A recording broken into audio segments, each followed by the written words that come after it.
Animal tissue में ये सारी जो बातें हैं वो की है। इसके नोट्स आपको मिल जाएंगे, लेक्चर आप पहला देख सकते हो कि एनिमल टिश्यू में अपन ने क्या क्या बात की है। इसके रिवीजन पहले ही अपन ने कर लिया है, तो अब अपन आगे बढ़ते हैं कि एनिमल टिश्यू में आगे क्या देखना है। अभी तक अपन ने सेल्यूलर जंक्शन और इन सब की बात की। ये सेकंड लेक्चर है, इसमें अपन बात करेंगे मेनली एपिथेलियल टिश्यू के बारे में कि भैया एपिथेलियल टिश्यू होती क्या है। तो हेडिंग डालिए एपिथेलियल टिश्यू। क्या हेडिंग डालेंगे? Epithelial tissue.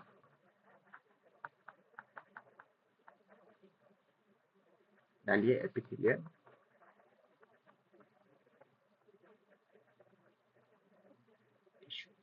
Now epithelial tissue जो होती है वो दो टाइप की होती है, एक होती है सिंपल एपिथेलियल टिश्यू और एक होती है कंपाउंड। तो यहीं पे मैं आपको बता देता हूँ कि एक होती है अपने सिंपल एपिथेलियल टिश्यू और सेकंड होती है अपनी कंपाउंड एपिथेलियम टिश्यू।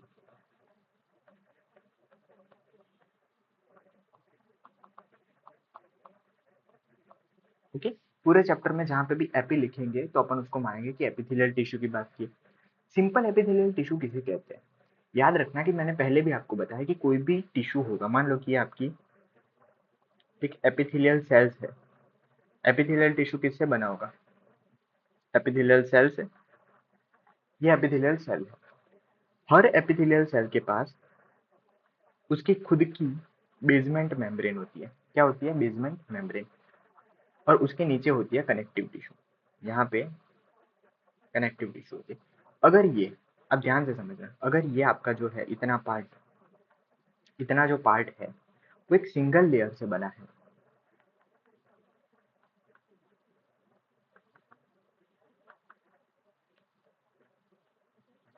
तो उसको बोलेंगे अपन सिंपल एपिथेलियल टिश्यू। ओके, लेकिन यही पार्ट अगर मान लो कि ये आपका एपिथेलियल सेल्स का लेयर है, ठीक है, ये एपिथेलियल सेल्स का लेयर है और उसके ऊपर भी कुछ और तरीके के एपिथेलियल सेल्स ही है, लेकिन यहाँ पे मल्टीपल लेयर्स होंगे। ठीक है, कुछ पायरीफॉर्म शेप में होंगे, कुछ एकदम सिरेटेड शेप में होंगे, लेकिन ये सारे सेल्स अपन को देखने को मिलते हैं। यानी कि more than two layer, two or more than two layer, not more than two layer but two or more than two layer.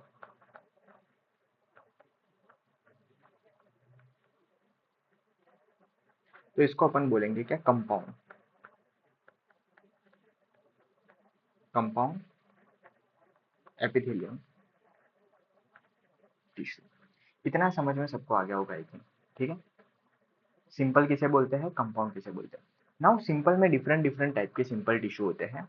अब अपन बात करेंगे कि टाइप्स ऑफ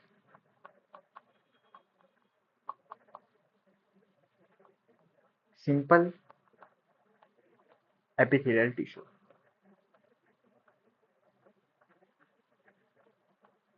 ये सिंपल एपिथेलियल टिश्यू जो है, इनमें क्या क्या टाइप्स होते हैं। सबसे पहले ध्यान से समझना, कोई भी एपिथेलियल टिश्यू होगी उसमें नीचे क्या होगा? Basement membrane. बेसमेंट मेम्ब्रेन बना दिया, ऊपर अपने को सेल बनाने हैं। अब सिंपल एपिथेलियम में जो सबसे पहला अपन टाइप देखने जा रहे हैं, ध्यान से समझना, वो पहला टाइप है अपना सिंपल स्क्वेमस एपिथेलियम।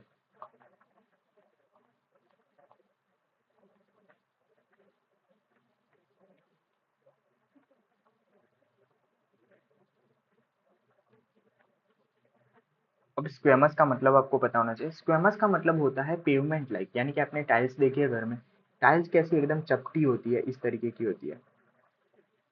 इसको बोलेंगे सिंपल स्क्वेमस। यानी कि जब आप स्क्वेमस एपिथेलियम टिश्यू को साइड से देखते हो तो आपको एकदम जैसे टाइल्स लगी होती है ना, वैसे देखने को मिलती है, एकदम ऐसे चपटी देखने को मिलती है साइड व्यू से। ये कौन सा व्यू है? Side view.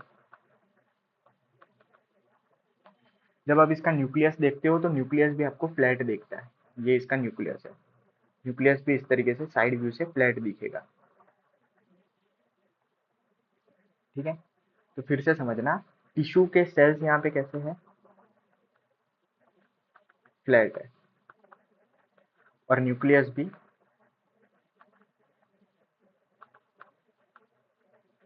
फ्लैट है। इतना समझ में आपको? ये तो था साइड व्यू। टॉप व्यू से जब आप देखते हो तो आपको सेल्स ऐसे देखने को मिलते हैं। जरूरी नहीं है कि हेक्सागोनल सेल्स हो, स्क्वायर भी हो सकते हैं, लेकिन ये कुछ अच्छा दिख रहा है तो हेक्सागोनल बना दिया अपन ने। जैसे टाइल्स लगी होती है घर में, कैसे एक तरीके से टाइल्स लगी होती है, उस तरीके के आपको सेल्स देखने को मिलते हैं इस तरीके से। और इनमें बीच में सेंटर में आपको न्यूक्लियस देखने को मिलता है। जब आप टॉप व्यू से देखते हो किसी भी टिश्यू को, एपिथेलियल टिश्यू को, ठीक है, ये होता है क्रॉस सेक्शन में से देखना, एक होता है क्रॉस सेक्शन में देखना, और दूसरा होता है क्रॉस सेक्शन में ना देख के टॉप व्यू से देखना। इतना पता चल जाएगा आपको, ठीक है। तो ये है आपका टॉप व्यू। पता चल गया टॉप व्यू कैसे दिखेंगे और ये कैसे दिखेंगे। फिर से याद करा रहा हूँ मैं आपको। सिंपल स्क्वेमस एपिथेलियम है अपने पास। कौन सी? सिंपल स्क्वेमस एपिथेलियम है। इसको याद रखना है। सिंपल स्क्वेमस एपिथेलियम में क्या होता है, साइड व्यू से जब आप देखते हो तो आपको न्यूक्लियस और सेल्स दोनों फ्लैट दिखते हैं। टॉप व्यू से आप देखोगे तो आपको ऐसे जैसे पेवमेंट होती है, यानी कि टाइल्स होती है, उसकी तरीके से दिखता है। इसीलिए इसको अपन क्या बोलते हैं, pavement epithelium, also known as, aka का मतलब तो पता ही होगा आप, इन्फ्लुएंसर वाली जिंदगी में जी रहे हो, जेन जी जनरेशन, पेवमेंट एपिथेलियम,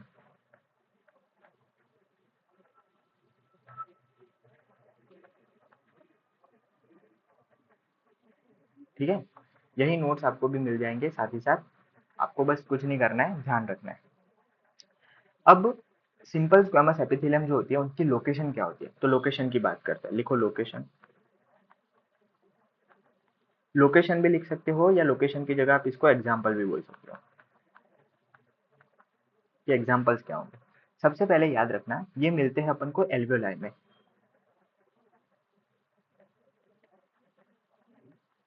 एल्वियोलाई में जो न्यूमोसाइट्स होते हैं वहां पे देखने को मिलते हैं। एल्वियोलाई कहाँ पे होते हैं, जैसे कि मैं आपको यहाँ पे बना के दिखाऊँ, ठीक है। ये इतनी अच्छी ड्राइंग नहीं बनी, फिर भी मान लो कि ये आपके यहाँ से दो ब्रोंकस जा रहे हैं, प्रिंसिपल ब्रोंकस जा रहे हैं लंग्स में, ठीक है। यहाँ पे जो न्यूमोसाइट्स होते हैं, उन न्यूमोसाइट्स को जब आप देखते हो ऐसे, ठीक है, तब आपको दिखते हैं यहाँ पे क्या, ब्रोंकस दिखते हैं, सॉरी न्यूमोसाइट्स दिखते हैं। ये जो एल्वेलाई जो होते हैं उनके सेल्स में आपको न्यूमोसाइट्स दिखते हैं।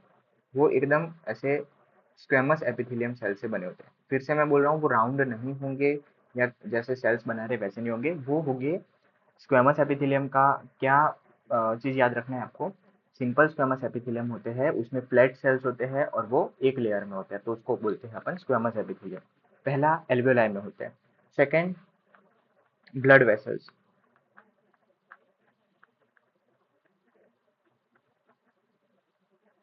Second example blood vessel. Blood vessel में कहाँ पे होते हैं, तो ये ब्लड वेसल्स है। अब ब्लड वेसल में सब चीज आ जाती है, यानी कि वेसल देख रहे हो आप, या वेसल्स में उसके कौन से, बड़ी वाली वेसल देख रहे हो, छोटे वाले आप देखो आर्टेरियल्स देख रहे हो, कुछ भी देख रहे हो आप।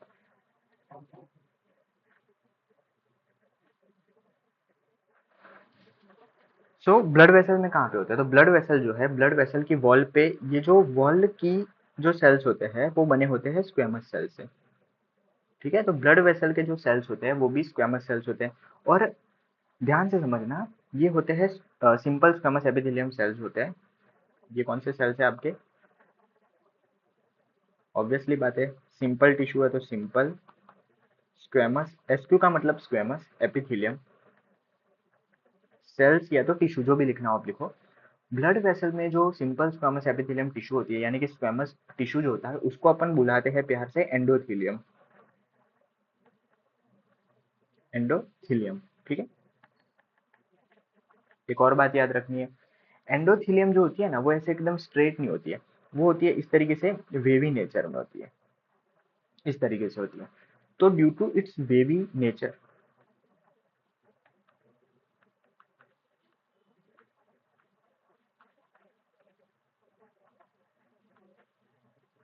It is also called as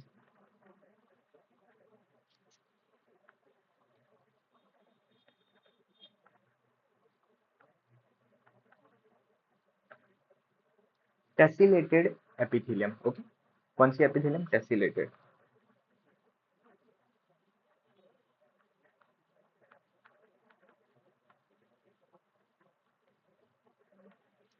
इतना आपको याद रहेगा, कैसिलेटेड एपिथेलियम क्यों बोलते हैं या कौन सी एपिथेलियम क्यों बोलते हैं, ये आपको याद रखना है। देखो ये सिंपल है, याद रखोगे हो जाएगा काम पूरा। ये जो चैप्टर है वो कहीं ना कहीं आप देखोगे तो कहीं ना कहीं रट्टे वाला चैप्टर है, यानी कि डेटा वाला चैप्टर है, तो याद रहेगा।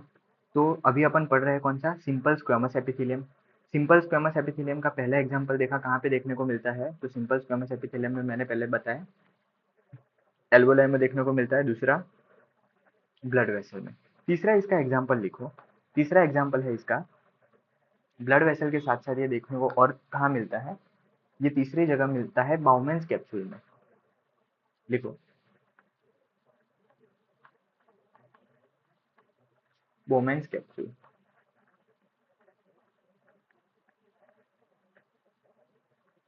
अब बोमेंस कैप्सूल में कहाँ पे होता है, आपको पोडोसाइट्स पता है, नहीं पता है कोई बात नहीं, अपन अभी पता करवा देते हैं। देखो ये होती है बोमेंस कैप्सूल, ये इस तरीके से होता है। आप जब किडनी पढ़ते हो, बोमेंस कैप्सूल कहाँ पे होता है, किडनी में देखेंगे अपन। तो रीनल फिजियोलॉजी जब भी अपन पढ़ेंगे तो वहाँ पे पूरा एक किडनी में, जब आप किडनी के भी एक फंक्शनल एंड स्ट्रक्चरल यूनिट में जाते हो तो वहाँ पे आपको ये देखने को मिलता है, ट्यूब्यूलर स्ट्रक्चर देखने को मिलता है। उस ट्यूब्यूलर स्ट्रक्चर में से एक पार्ट जो होता है वो होता है ये बोमेंस कैप्सूल। ये जो ऐसा बो शेप आपको देखने को मिलता है, ये बो शेप देखने को मिला है, इसको बोलते हैं बोमेंस कैप्सूल देखते हैं। इस बोमेंस कैप्सूल को जब आप माइक्रोस्कोपिकली देखते हो तो यहाँ पे इसके ये वाले जो सेल्स होते हैं यहाँ पे, इन सेल्स को जब देखा गया तो वो ऐसे फिंगर लाइक प्रोजेक्शन वाले सेल्स देखने को मिले। ठीक है, ये एक सेल है, ऐसा दूसरा सेल्स होगा यहाँ पे, तो ये तो सेल हो गया, और सेल्स के बीच में ये खाली जगह हो गई। अब ये देखो, ये सेल्स के बीच में ये वाली जो जगह है रेड कलर से, वो खाली जगह है। वो क्यों होती है कि किडनी में से कुछ भी पास होगा तो वो यहाँ से फिल्टर हो जाएगा, जैसे कि अपने पास छन्नी होती है तो छन्नी में से कैसे पास हो जाता है वैसे। तो ये जो सेल्स होते हैं इनका नाम है पोडोसाइट्स। पोडोसाइट्स क्यों होगा, क्योंकि ये फिंगर लाइक प्रोजेक्शन है इनका, पैड लाइक प्रोजेक्शन है, इस लेग लाइक है ना, इसलिए इसको बोलते हैं पोडोसाइट्स।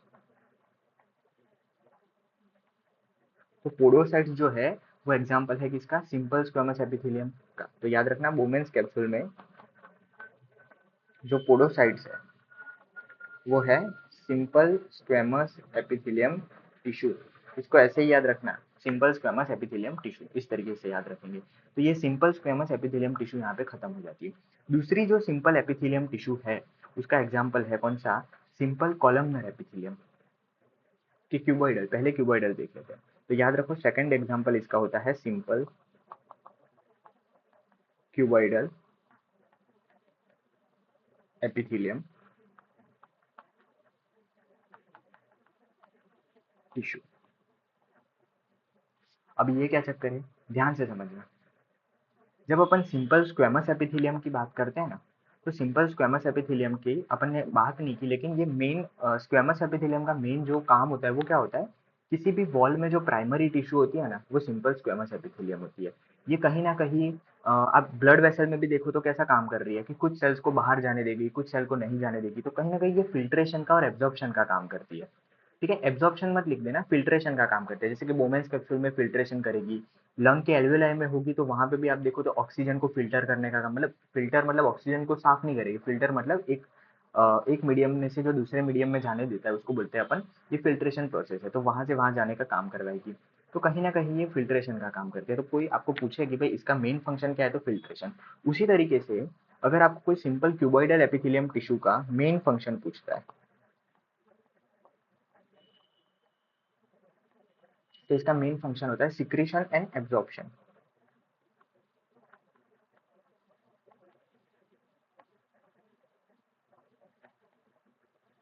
सिक्रीशन एंड एब्जॉर्प्शन याद रखना। ये आपको याद रहते ही आपको पता चल जाएगा कि इसके लोकेशन या एग्जाम्पल कौन कौन से होते हैं। क्यूबॉइडल दिखती कैसी है, देखो स्क्वेमस फ्लैट होता है, लेकिन क्यूबॉइडल जो होती है ना टिश्यू, बट ऑब्वियस सी बात है ये क्यूब जैसे दिखती है। कैसे दिखती है, क्यूब जैसे।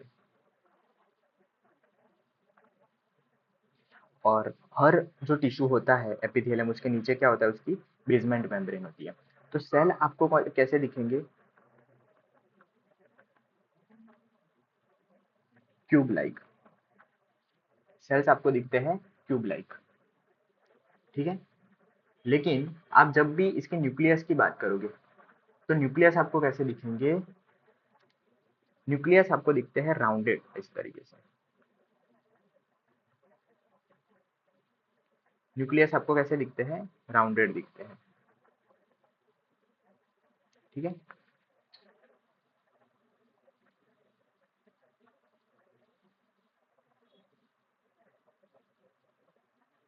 अब आगे बात करते हैं कि भाई न्यूक्लियस तो इसका कैसा है? राउंडेड है।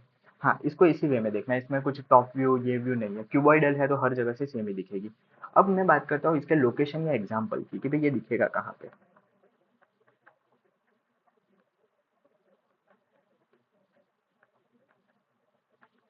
अब ध्यान से समझना कहाँ कहाँ सिक्रेशन की जरूरत होती है। तो अपनी बॉडी में जितने भी ग्लैंड्स हैं ना, वो सारे के सारे ग्लैंड्स क्या काम करते हैं? सिक्रेशन का काम करते हैं। यानी कि जितने भी ग्लैंड्स होंगे, मान लो कि एक ग्लैंड है तो ग्लैंड की जो इनर वॉल होगी जहाँ से कुछ ना कुछ हार्मोन सिक्रेट होगा या कुछ ना कुछ सलाइवा सिक्रेट होगा, वो सारे वॉल्स जो होंगे ना, वहाँ पे कौन सी टिश्यू होगी? क्यूबॉइडल टिश्यू होगी। ठीक है। स्पर्म कहाँ बनते हैं? स्पर्म टेस्टिस में बनते हैं। यानी कि स्पर्म जहाँ पे बन रहे हैं, स्पर्म का जो प्राइमरी अपने जो स्पर्मेटोजोआ जो सिक्रीट होगा वो स्पर्म का यानी कि चाहे स्पर्म है तो स्पर्म कहाँ से होंगे? टेस्टिस में से होंगे। वैसे ओवरी, तो टेस्टिस और ओवरी की जो अपन बोलेंगे टेस्टिकुलर जो वॉल्स होती है, जर्मिनल एपिथेलियम होती है जहाँ से ये जर्म सेल बनते हैं, वो भी कैसे होंगे? क्यूबॉइडल। आप ट्वेल्थ की जो बुक है वहाँ पे आप जब स्पर्मेटोजेनेसिस प्रोसेस देखोगे तो वहाँ पे ऐसा एक फिगर दिया है। उसमें नीचे वाले आप सेल्स देखना, वो क्यूबॉइडल सेल्स होते हैं जो स्पर्मेटोजोआ का ऐसे सिक्रीशन करते हुए आपको दिखेंगे। तो ये बेसिक है, इसीलिए आपको एनिमल टिश्यू पढ़ना होता है, चाहे वो सिलेबस में हो या ना हो। ठीक है।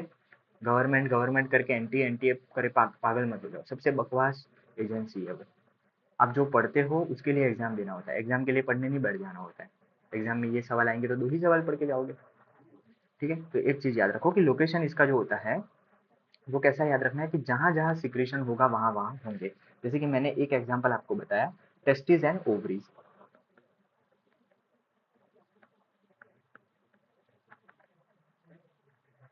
टेस्टिस ओवरीज में जो जर्मिनल एपिथेलियम होते हैं, याद रखना, जो कौन से? Germinal epithelium.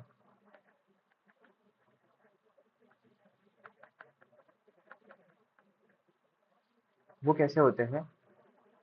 क्यूबॉइडल शेप के होते हैं। ठीक है। तो ये जो फॉर्मेशन करने के काम करते हैं उसके, टेस्टिस में जो होंगे वो टेस्ट स्पर्म के लिए जर्मिनल एपिथेलियम होंगे और वहां ओवरी में जो होंगे वो ओवा के लिए होंगे। उसी तरह मैं आपको कोई भी ग्लैंड होगा, जैसे कि मैं आपको थायराइड ग्लैंड के बारे में बताता हूँ। ये पहला एग्जाम्पल हो गया। दूसरा एग्जाम्पल याद रखो, थायराइड। तो थायराइड ग्लैंड है। अब थायराइड ग्लैंड में क्या देखना है आपको? थायराइड ग्लैंड की पोजीशन वोजिशन मैं आपको नहीं बता रहा हूँ। ठीक है। ये मान लो कि आपकी थायराइड ग्लैंड ऐसी दिखती है। तो वहां पे जो सिक्रीटरी सेल्स होंगे, जो फॉलिकल्स होते हैं, ये तो थायराइड ग्लैंड है, इसकी जब आप हिस्टोलॉजी देखते हो तो आपको यहाँ पे जो फॉलिकुलर सेल्स दिखते हैं, ये आपका फॉलिकुलर सेल होगा। तो फॉलिकुलर सेल में फॉलिकुलर सेल की जो यहाँ पे जो प्राइमरी जो सेल्स होंगे वो आपको कैसे दिखेंगे? क्यूबॉइडल सेल्स दिखेंगे। ठीक है। तो फॉलिकुलर सेल्स आपको यहाँ पे क्यूबॉइडल दिखते हैं। याद रहेगा इतना पार्ट? ओके। अब क्या होता है इसमें, याद रखना है, अपन ने कुछ कुछ मॉडिफिकेशन पढ़े थे, याद है आपको? तो एक मॉडिफिकेशन इसमें आता है, तो मॉडिफिकेशन इन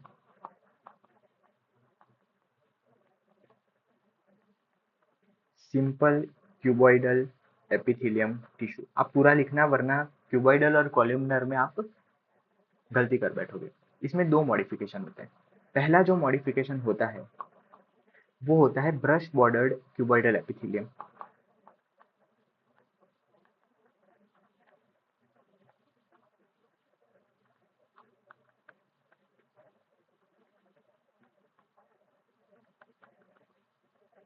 ठीक है। और दूसरा जो आपका यहाँ पे मॉडिफिकेशन होता है, ये थायराइड को यहाँ से मैं उड़ा दे रहा हूँ, आप सीधा याद रख लेना। थायराइड ग्लैंड के जो फॉलिकुलर सेल्स होते हैं, लिख देते हैं यहाँ पे फॉलिकुलर सेल्स।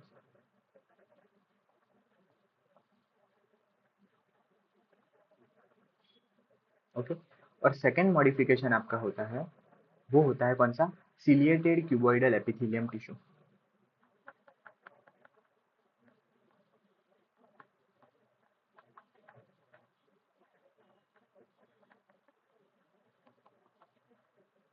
अब दोनों को समझते हैं कि ब्रश बॉर्डर्ड कहाँ पे होते हैं और सिलिएटेड कहाँ पे होते हैं। अब ध्यान से समझना, ये कौन सी है, मेनली आपको पहले पता क्या होना चाहिए, ये टिश्यू कौन सा है, क्यूबॉइडल, उसमें मॉडिफिकेशन कौन सा है, ब्रश बॉर्डर उसका मॉडिफिकेशन है। उसी तरीके से ये क्यूबॉइडल है और सिलिएटेड उसका मॉडिफिकेशन। आप मेरे को ये बताओ कि जब भी अपन ने सिलिया पढ़ा था, सिलिया अपन ने आगे भी पढ़ा है, सिलिया का काम क्या होता है, मूवमेंट का काम होता है। यानी कि अगर कुछ भी अपन ने सिक्रीट कर दिया लेकिन वो उधर ही पड़ा रहेगा तो फिर उसका कुछ काम नहीं है, उसको आगे भेजना पड़ेगा, तो आगे भेजने के लिए सिलिया होता है। ब्रश बॉर्डर जो होता है ना, उसमें माइक्रोविलाई होते हैं, माइक्रोविलाई जो होते हैं वो बहुत ही टाइनी टाइनी होते हैं, तो वो मूवमेंट में काम में नहीं आएंगे, वो काम आते हैं एब्जॉर्प्शन में काम आते हैं। तो ब्रश बॉर्डर वाले जो होते हैं वो मूवमेंट में काम नहीं आते, सिलिया मूवमेंट में काम में आता है। अब क्या होता है कि ब्रश बॉर्डर आपको कहाँ पे देखने को मिलते हैं, ब्रश बॉर्डर आपको देखने को मिलते हैं PCT of nephron,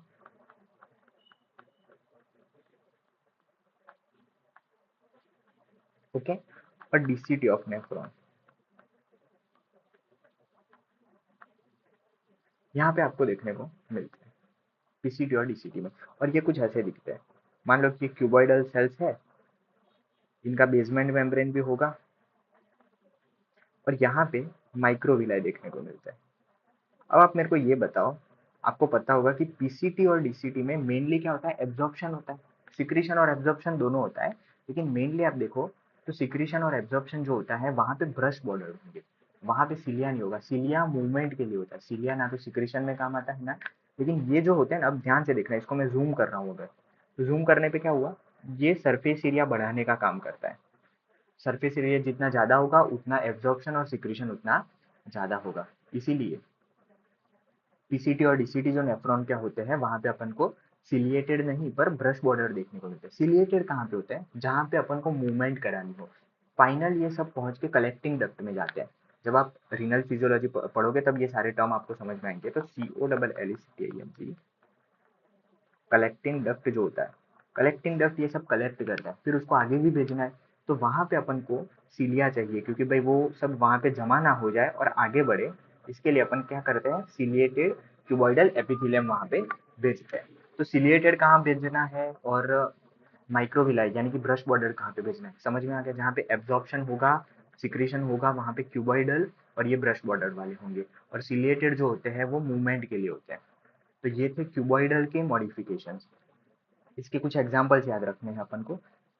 other example,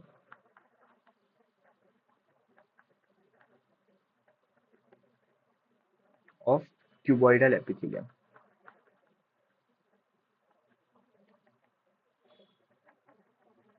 अब ये कॉमन वाले हैं, ये कोई मॉडिफिकेशन वाले नहीं है, यानी कि ये जो नॉर्मल क्यूबॉइडल मैं बोल रहा हूँ उसके ही है।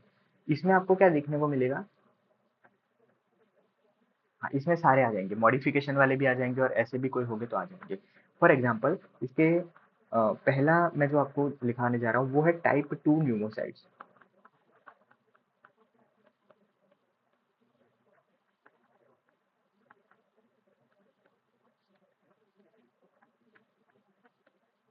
ठीक है, दूसरा होता है एसिनी ऑफ पेनक्रियाज। अब आपको लगेगा ये सारे एग्जाम्पल क्या है, देखो पेनक्रियाज जो होता है ना वो इंसुलिन सिक्रेट करता है, ग्लूकागॉन सिक्रेट करता है, तो उसमें जो मेन सिक्रेटरी फंक्शन जो वाली जो ग्लैंड वाला पार्ट होता है ना उसको एसिनाई बोलते हैं। अब वो एसिनाई है, वो ग्लैंड है, मैंने क्या बताया कि जितने भी ग्लैंड होंगे वहां पे क्यूबॉइडल एपिथेलियम्स होंगे, सिक्रेट करने वाला पार्ट ये भी सिक्रेट कर रहा है, तो यहाँ पे एसिनाई ऑफ पेनक्रियाज जो होता है वो आएगा। सिक्रेटरी यूनिट ऑफ पेनक्रियाज है ना, acini of pancreas and secretory units of pancreas. अब आप बोलोगे कि भाई दोनों अलग क्यों लिखे, पेनक्रियास जो होता है वो एक्सोक्राइन प्लस एंडोक्राइन दोनों ग्लैंड है, यानी कि उसको हार्मोन सिक्रेट करने होंगे तो वो एसिनी से सिक्रेट करेगा कि नहीं, और उसको कुछ और भी सिक्रेट करना होता है, एक्सोक्राइन सिक्रेटरी जो उसका काम है वो कहाँ से करेगा, वो ये दोनों उसको सिक्रेट करने होते हैं। समझ में आ रहा है, okay. Secretory units of pancreas हो गया, iris, choroid, ciliary body of eyes. तो आइज में भी आप देखो तो आइरिस होता है, ठीक है, कोरोइड प्लेक्सिस होता है, इसके बाद क्या होता है, सिलियरी बॉडी होता है।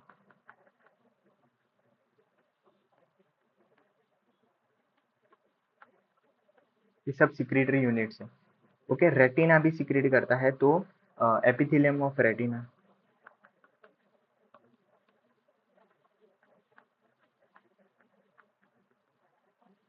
ओके, डीसीटी ऑफ नेफ्रॉन मैंने लिखा दिया है, और thick part of loop of hand पे,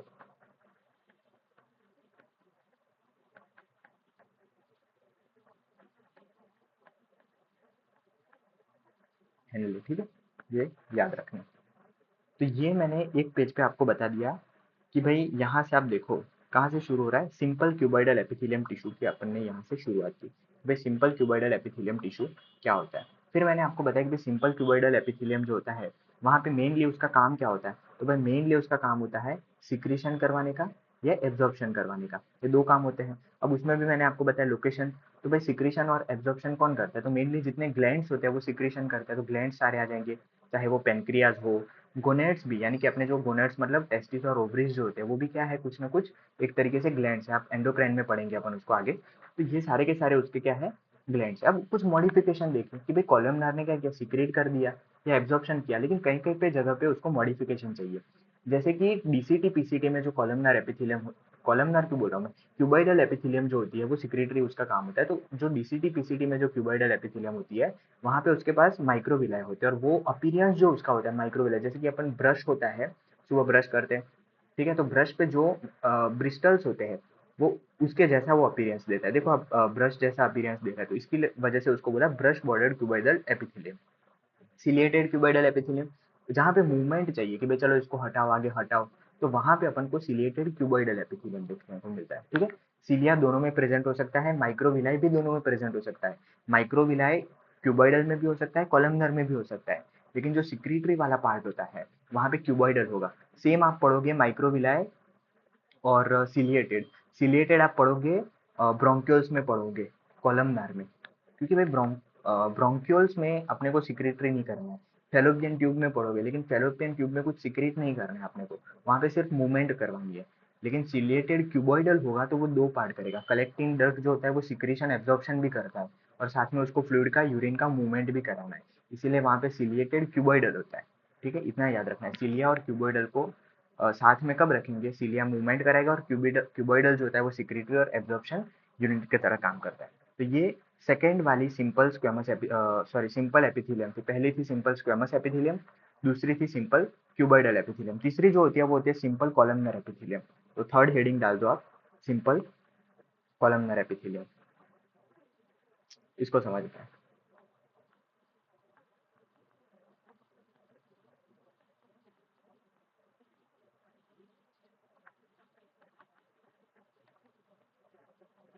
ये सारे जो सेल्स आप पढ़ रहे हो इसका अपीयरेंस आपको याद रखना है, किसी भी सेल्स का एक जो अपीयरेंस होता है, जैसे कि मैं कैसा दिखता हूँ, तो अगर मैं मान लो कि मैं, चलो वरना मजाक बन जाएगा, मान लो कि ये कोई कौन है भाई, कौन दिख रहा है, ये रौनक नाम का एक बंदा है, रौनक नाम का बंदा मान लो कि ऐसा दिखता है, ठीक है, तो ये रौनक अगर ऐसा दिखता है तो नॉर्मली रौनक जिस जैसा दिख रहा है इसको बोलेंगे इसकी पोलारिटी, आप जो भी हो आप उसको अपनी पोलैरिटी बोलोगे।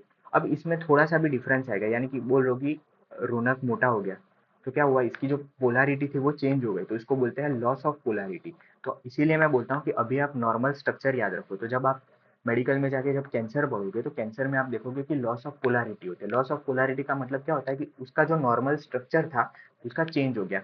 अब मैंने ये क्यों समझाया, क्योंकि वहां पे मेडिकल में बैठे बैठे लोगों में एक दिक्कत हो जाती है, वो क्या समझते हैं, पोलैरिटी का मतलब समझना, ये कॉलमनर सेल्स होते हैं, और कॉलमनर सेल्स में जो न्यूक्लियस होता है ना वो बेसल साइज पे होता है, तो इसको बोला जाता है बेसल पोलैरिटी, क्या बोला जाता है, बेसल पोलैरिटी। तो लोग क्या समझते हैं कि अगर ये बेसल की जगह कहीं और चला गया ना तो इसको बोलते हैं कि भाई उसकी पोलैरिटी लॉस हो गई। तो इस हिसाब से देखा जाए तो इसमें तो क्यूबॉइडल में तो सेंटर में है, तो इसने तो ऑलरेडी अपनी पोलैरिटी घुमा चुकी है, ऐसा नहीं होता है। इसने कॉलमनर के लिए जब अपन कैंसर डिफाइन करते हैं तब अपन बोलते हैं कि इसकी बेसल पोलैरिटी चली गई, लेकिन किसी और जो चीज है उसके लिए उसकी पोलैरिटी अलग है, तो कोई भी नॉर्मल स्ट्रक्चर से हटता है तो उसको बोलते हैं पोलैरिटी चेंज हो जाना या पोलैरिटी लॉस हो जाना। तो इसकी तो बेसल पोलैरिटी है, लेकिन ऐसे याद रखना है कि भाई इसकी नॉर्मल पोलैरिटी ये है, नॉर्मली ये बेसल ही प्रेजेंट होता है, ठीक है। थोड़ा कॉम्प्लिकेटेड है आपके लिए, लेकिन इतना भी नहीं, नॉर्मल है, याद रख सकते हो। हवा नहीं बनाऊंगा। इसकी बेसमेंट मेम्ब्रेन है। न्यूक्लियस इसका कहाँ पे है, तो मैंने आपको पहले ही बता दिया, न्यूक्लियस जो है इसका वो बेसल पोलैरिटी है। न्यूक्लियस कहाँ पे है, बेसल पे प्रेजेंट है, तो इसको बोलते हैं बेसल पोलैरिटी। और ये न्यूक्लियस एलोंगेटेड होता है, ये ऐसा दिखता है, ऐसे एलोंगेटेड न्यूक्लियस होता है। ठीक है, याद रखना। ओके, बेसमेंट मेम्ब्रेन ये सब हो जाता है। अब क्या होता है कि कॉलमनर सेल्स में इसके कुछ मॉडिफिकेशंस होते हैं, तो याद रखो, modifications of simple columnar epithelium. लिखो, मॉडिफिकेशन ऑफ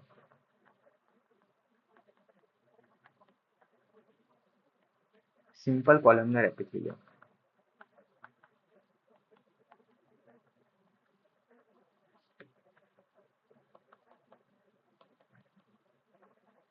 पहला मॉडिफिकेशन आपको याद रखना है, इसमें भी सेम पहला मॉडिफिकेशन होता है brush bordered columnar epithelium.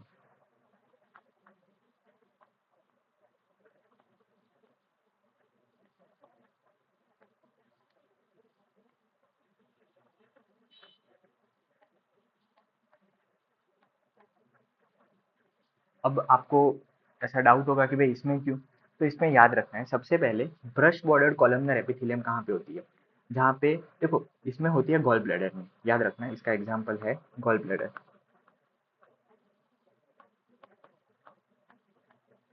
Gall bladder क्या होता है, कहाँ आएगा, अगर आपको पता है तो बहुत अच्छी बात है, नहीं पता है तो याद रखना है कि अपन इसको जीआईटी में कवर करेंगे। ठीक है, ये एक अपन बोलेंगे एसेसरी जीआईटी, यानी कि डाइजेस्टिव ग्लैंड है। जीआईटी में पढ़ेंगे, मतलब गैस्ट्रोइंटेस्टिनल ट्रैक्ट जो होगा उसके पैरा जीआईटी पार्ट में ये देखने को मिलती है। और ये गॉल ब्लैडर जो होता है उसका काम क्या होता है, बाइल प्रोडक्शन नहीं, बाइल प्रोडक्शन गॉल ब्लैडर का काम नहीं है। गॉल ब्लैडर सिर्फ बाइल को स्टोर करेगा और उसका कंसंट्रेशन मेंटेन करेगा, तो कंसंट्रेटिंग करेगा किसका, बाइल का। तो ब्रश बॉर्डर कॉलमनर एपिथेलियम आपको गॉल ब्लैडर में देखने को मिलती है। आपको क्वेश्चन होना चाहिए कि भाई ब्रश बॉर्डर अगर गॉल ब्लैडर में देखने को मिलती है, तो गॉल ब्लैडर भी कहीं ना कहीं सिक्रेशन का काम करते हैं, तो वहां पे क्यूबॉइडल क्यों नहीं देखने को मिलती है। ध्यान से समझना, मैंने फिर से बताया, गॉल ब्लैडर सिर्फ और सिर्फ क्या करता है, उसको कंसंट्रेट करने का काम करता है, वो सिक्रेटरी काम नहीं करता है, तो गॉल ब्लैडर को आप सिक्रेटरी यूनिट में मत गिनो, इसलिए वहां पे कॉलमनर एपिथेलियम है। अगर वो भी सिक्रेट करता बाइल का, तो वहां पे कौन सी होती, क्यूबॉइडल होती, लेकिन वो सिक्रेट नहीं करता, इसलिए वहां पे गॉल ब्लैडर में कौन सी है, कॉलमनर एपिथेलियम है। सेकंड लिखो, ग्लैंडुलर कॉलमनर एपिथेलियम।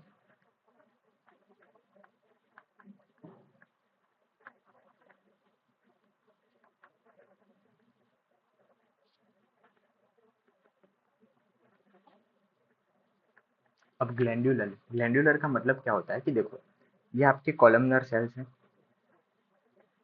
उसके बीच में कोई एक अलग से सेल आ गया, ये एक अलग से सेल आ गया। अब ये कौन सा सेल है मैं आपको बताता हूँ।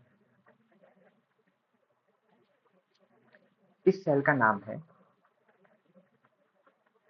म्यूकस सिक्रेटिंग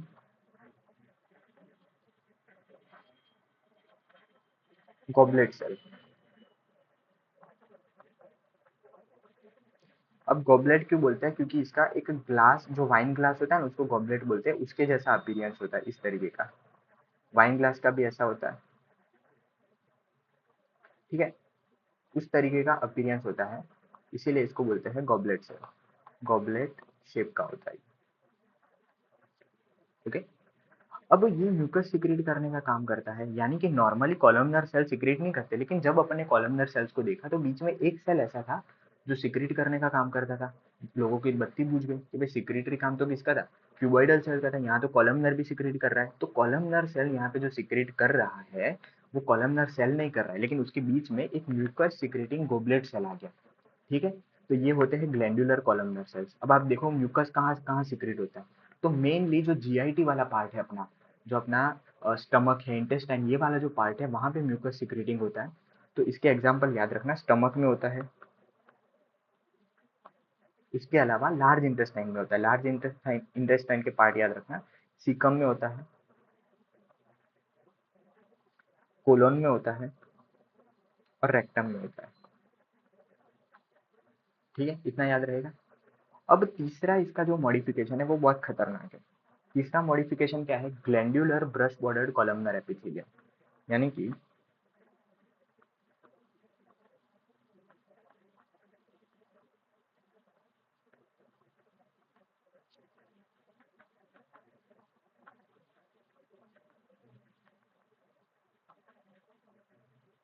अब ध्यान से समझना, इसमें ग्लैंड्यूलर यानी कि गोबलेट सेल भी होगा और ब्रश बॉर्डर यानी कि वहां पे ब्रश बॉर्डर माइक्रोविलाई भी होंगे। ये कहाँ पे होते हैं, तो ये होते हैं स्मॉल इंटेस्टाइन में। इसका एग्जाम्पल याद रखना,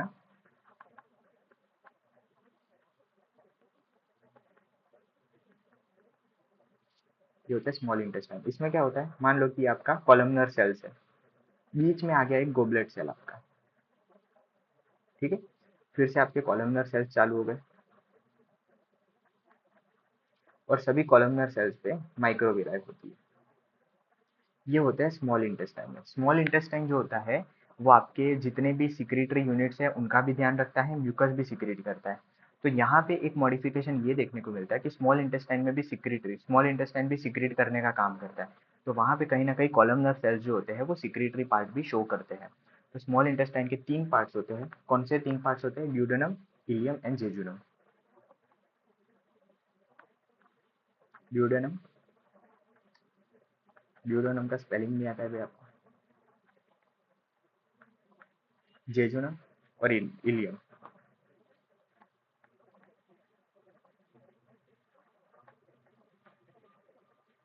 ठीक है। एक चौथा मॉडिफिकेशन याद रखेंगे अपन, चौथा मॉडिफिकेशन होता है सिलिएटेड कॉलमनर एपिथेलियम।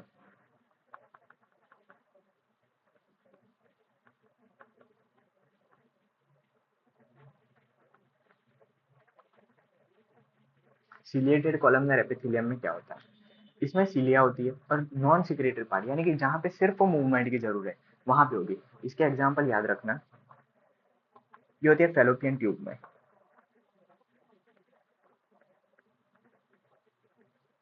कहाँ पे होती है, फेलोपियन ट्यूब में, ओके। ये कंडक्शन करवाती है गैमेट्स का।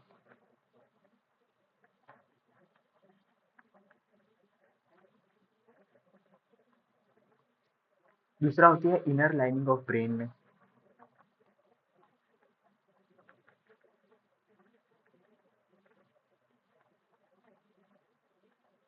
सिर्फ ब्रेन मत याद रखना, ब्रेन वेंट्रिकल्स में होती है ये, ओके। ब्रेन वेंट्रिकल्स क्या होंगे, ये सीएनएस में पढ़ेंगे अपन। ये क्या करवाती है, ये करवाती है कंडक्शन ऑफ सीएसएफ। सीएसएफ क्या होता है, सेरिब्रोस्पाइनल फ्लूइड होता है। जो ब्रेन वेंट्रिकल्स की, जैसे अपन ने ब्लड में पढ़ा था, ब्लड वेसल्स की जो इनर लाइनिंग्स होती है उसको एंडोथीलियम बोलते हैं। तो यहाँ पे ब्रेन वेंट्रिकल्स की जो इनर लाइनिंग होती है उसको बोलते हैं ependymal epithelium tissue, ependymal epithelial tissue, okay. और ब्रोंक्यूल्स में होती है।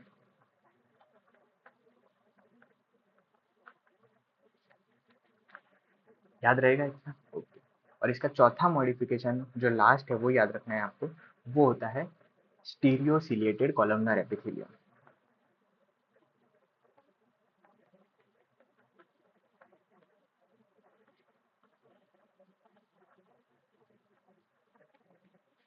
ये जो होती है ना, वो मैंने आपको बताया था कॉलमनर एपिथेलियम्स होती है और इसके ऊपर इस तरीके से कोनिकल स्ट्रक्चर्स होते हैं।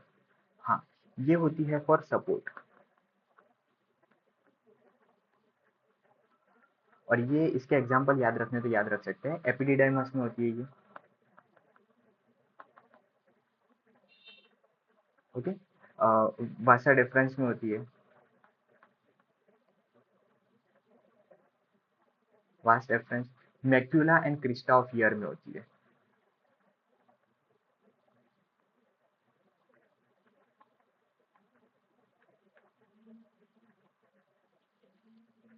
ठीक है। Macula and Crysta of year में होती है। तो इतनी सारी चीजें जो होती है आज अपन ने एक लेक्चर में कवर की है। अब ध्यान से समझना कि एक बार मैं रिवाइज करवा देता हूँ कि आज अपन ने क्या क्या चीजें कवर की है। उसके लिए पहले आप याद रखेंगे कौन कौन सी चीजें।